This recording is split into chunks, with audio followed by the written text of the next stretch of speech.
जय जय श्री राधे। एक पंडित जी बड़े कर्मकांडी थे। पूजा पाठ प्रभु के ध्यान में कोई भी कमी तो न थी, लेकिन धन का मोह त्याग नहीं पा रहे थे। उन्होंने चिंतामणि प्राप्त करने के लिए कठिन अनुष्ठान किया। चिंतामणि वह मणि होती है जो सारी चिंताएं हरती है और इच्छित वस्तु प्रदान करती है। अनुष्ठान पूरा हो चुका था। एक दिन वह रास्ते में कहीं जा रहे थे तो उन्हें देवयोग से एक चमकती मणि दिखी। सड़क के किनारे भला कहीं मणि पड़ी मिलती है। इस भाव से पंडित जी ने विचार करना शुरू किया।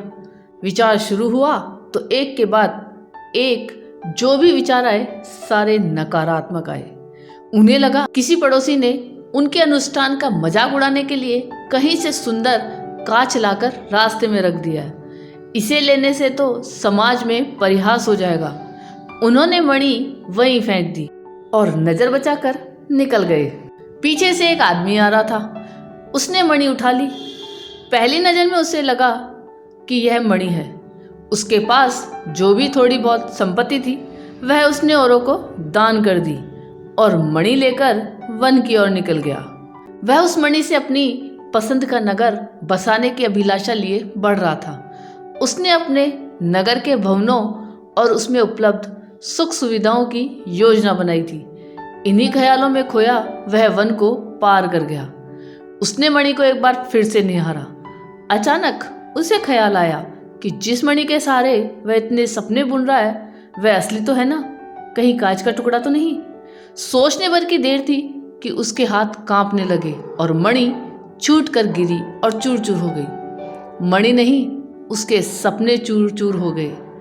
उसके पास तो अब गुजारे का भी धन न था। वह परेशान हाल वहीं बैठ गया। तभी मणि बोल पड़ी, तुम्हारी किस्मत से मैं तुम्हें मिल गई, लेकिन तुमने मुझे बिना किसी कठिन प्रयास के ही प्राप्त कर लिया था, इसलिए तुम्हारे मन में शंका हुई। तुमने मेरा मूल्य नहीं समझा। चिंतामणि तो चिंता हरती है, सो मैं बिखर गई। ब्राह्मण ने चिंतामणि प्राप्त करने के लिए कठिन प्रयास किया, लेकिन साथ ही साथ वह अपने प्रयास का परिणाम निकालने की संभावना को लेकर भी आशंकित रहा। जब वह पहले ही मानकर चल रहा था कि उसकी अभिष्ट वस्तु मिल जाना संभव नहीं है, इसलिए उसने हाथ आई चीज गवा दी।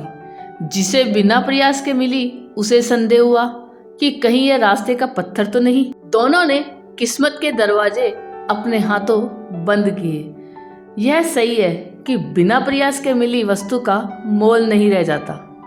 आपको ये कहानी कैसी लगी यह कमेंट करके जरूर बताइएगा।